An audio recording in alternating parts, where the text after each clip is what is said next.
So, Granny, this is for you. As all of you know, or most of you here know, that we're here, her family is here today to celebrate her 83rd birthday. The church people call her Sister Ruth or Sister Thomas, but I call her Granny.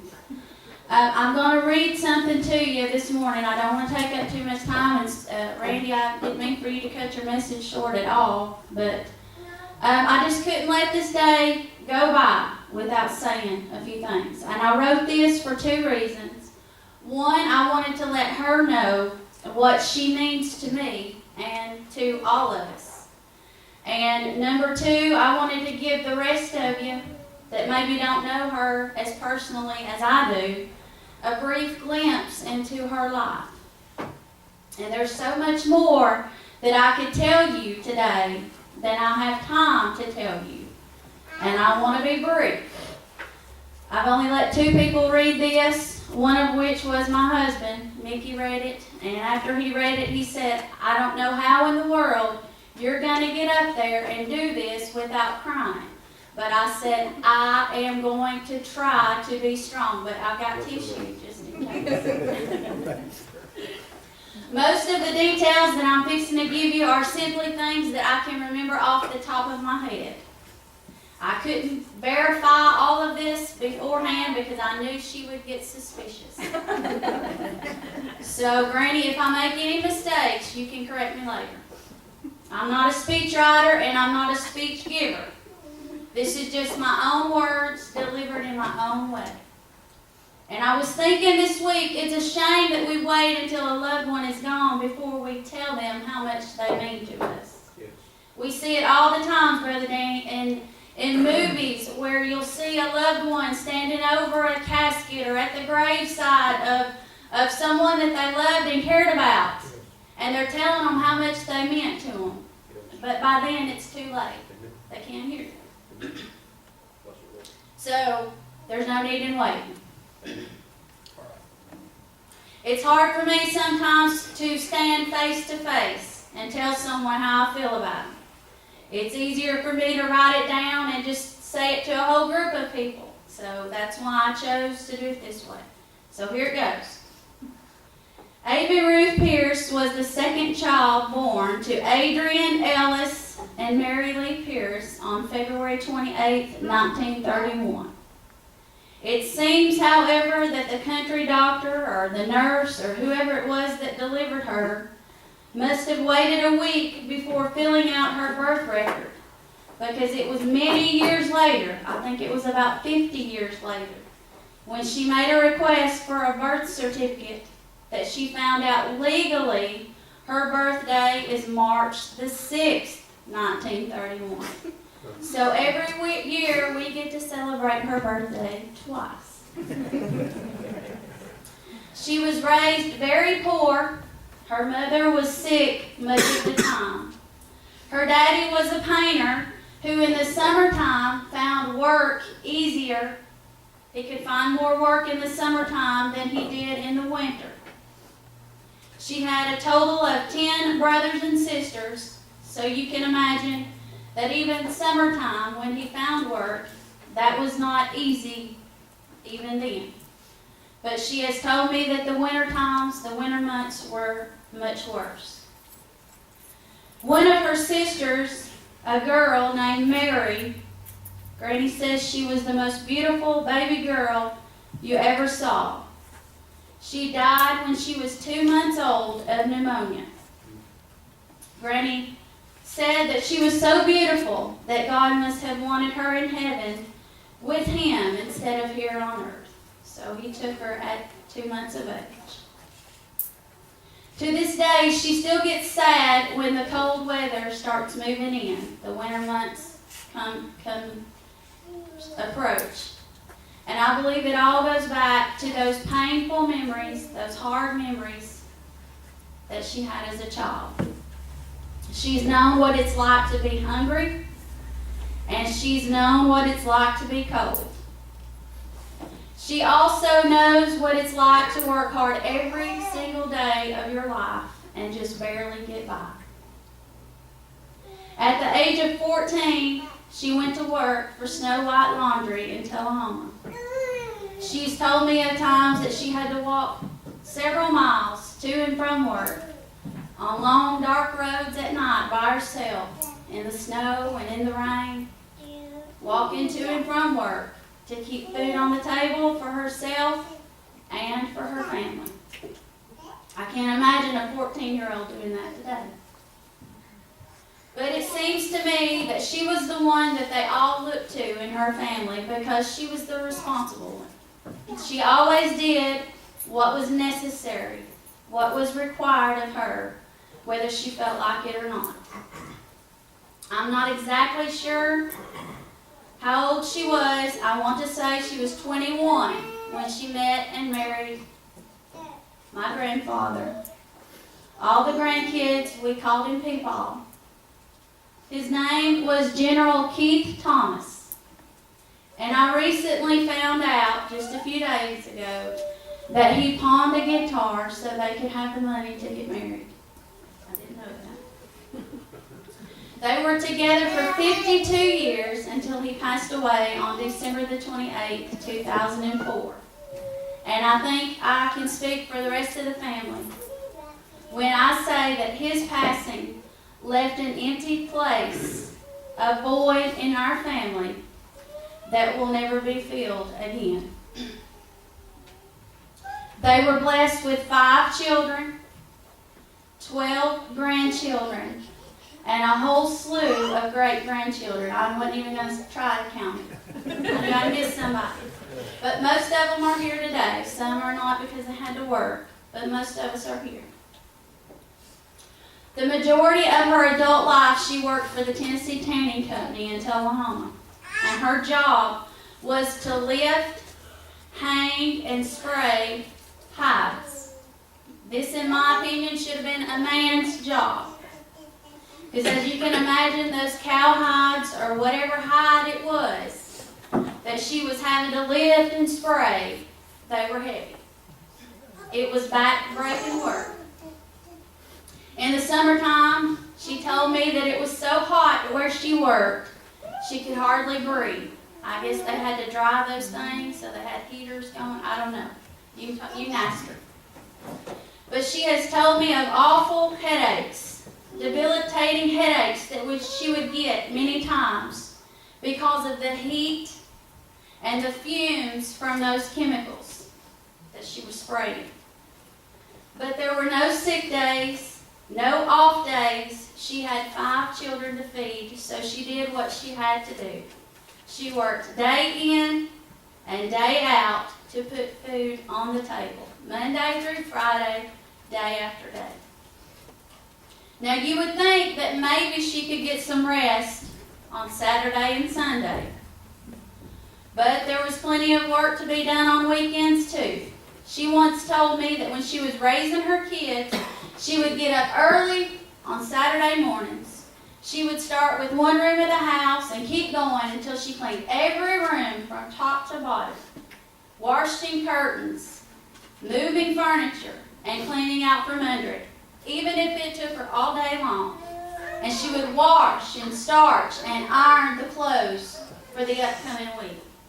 I remember my mother once told me that she hates starch to this day. She refuses to even buy it or use it because she can remember how Granny would starch her Sunday dresses to the point that it felt like she was wearing a piece of cardboard.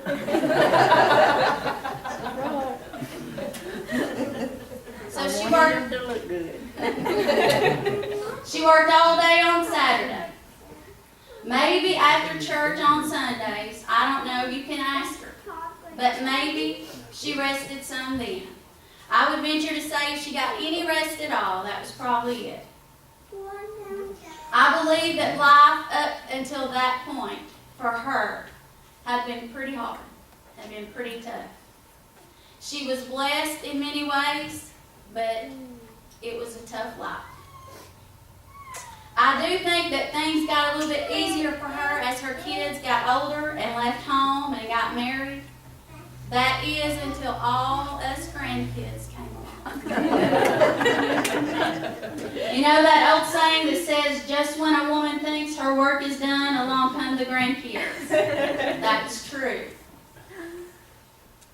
I can remember many weekend nights, the kids, Squeaky, Mama, Randy, Tammy, Grady, and Peepaw. I think Tisha was still too young at this time to play cards. But all the kids and Grady and Peepaw, they would get together and play Ruth. They'd bring all the grandkids, and we'd all just have a good old time. Y'all remember those days? I remember being about 5 years old, and I was simply captivated by that black bird on that roof card. I would spend the night going around the table while everybody was playing, and I would search for that black bird.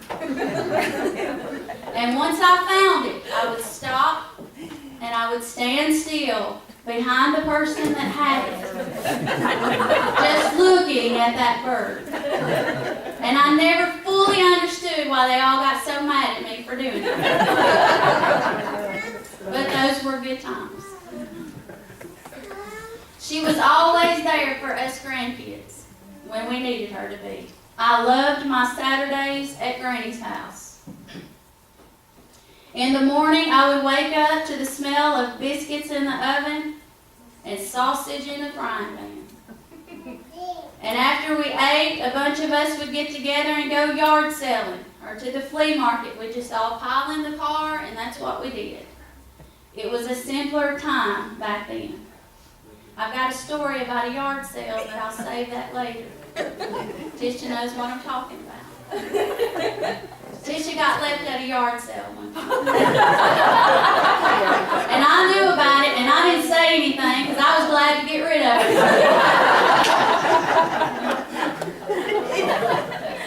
We went yard selling. In the summertime, we would work in the garden.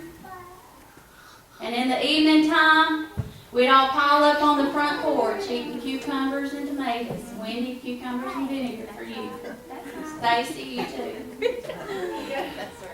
But we would pile up on the front porch eating what we'd picked that day. She put up with all our eating, messing, and gumming. That's what she called it, our eating, messing, and gumming. But she seemed to take it all in stride with more love and patience than I will ever have. I also remember them as being very good times. In fact, when I look back, those are my most fond memories of childhood. But pretty soon, all the grandkids grew up, got married, and started having families of their own. And the dynamics of our family changed. It wasn't on purpose. That's just the way life is. Things change, seasons change, and life goes on. So now we come to the present. Granny is in what some would call her golden years of life. Her work raising kids and grandkids is over.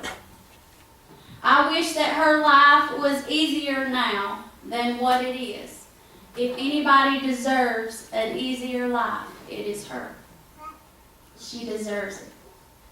Some days her body is full of pain that only she knows what it's like. But no matter what kind of day she is having, that desire to be up and moving around and doing what's needed, it is still there. She is a worker bee at heart. When her body cooperates, that's what she's doing. I admire her strength, her perseverance, and her determination. She can also be a little stubborn at times, but I like that too. I think she misses the time when her house was filled with people. I imagine life for her now can be a little lonely. Because all those years, she was so used to having a house full. But in closing, Granny, I want to tell you that you are without a doubt one of the most hardworking and responsible people I have ever known. And I have tried to pattern my life after you as best I can. I remember you telling me one time, Crystal, whether you have a big fine home or just a shack in the woods, it's yours. Be proud of it and take care of it. Make sure you always take care of what God has given you, and I have never forgotten that. You also taught me by example how important it is to be honest and walk upright before others, and most importantly before God. And it's all these fine qualities that I have seen in your life that I want my children and someday my grandchildren to see in me. Every family has that one special person who is the foundation on which everybody else stands. The head of the family, the matriarch who holds it all together, and you are that person for the Thomas family. You always have been, and you always will be. I think I speak for all of the family that's here today by telling you that we love you very much, and we cannot imagine our lives without you. You are the thread that keeps us all together. You are what brought us all here today. Proverbs 31:10 says, "Who can find a virtuous woman, for her price is far above rubies." In other words, she's priceless. The word virtuous means a person with high moral standards, showing strong ethics and principles, pure, good, and honest. If there ever was a woman that fit the definition of virtuous, Granny, it's you. You are priceless to me, and you are priceless to the rest of your family. I am proud to call you my grandmother, and I am privileged to be your granddaughter. God surely blessed me when He made you my grandmother. I want to ask her to come up here with me. I know she's got something to say. I'm not going to name the names of all the family that's here because I know I'll miss somebody, but I want to get the 5 kids to stand up first. The 5 kids. Now I want to add the grandkids.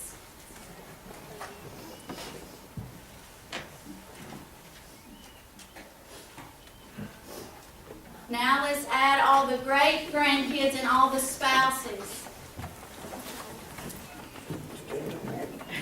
Don't they all look good? Let's give them a clap. All right, y'all can be seated. I'm going to get Granny to come. We're going to play a song. I'm going to get you to come stand right down here. And while the song is playing, I want anybody that wants to come up and hug her neck and tell her how much you love her. This is your time. Right now.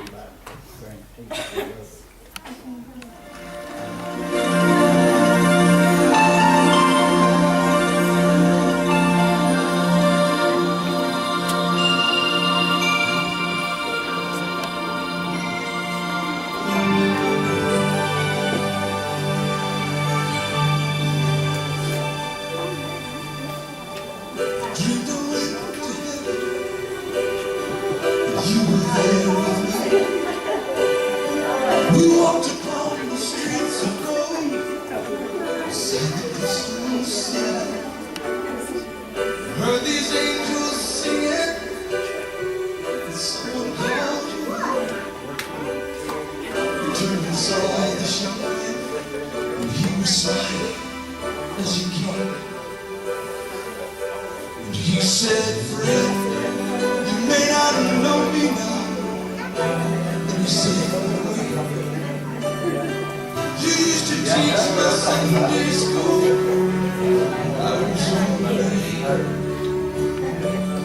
Every week you would say a prayer before the class would start. And one day when you said that prayer, I asked Jesus in my heart. Thank you for giving to the Lord. I am a lion that was changed.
your eyes could see, each life somehow touched by your generosity.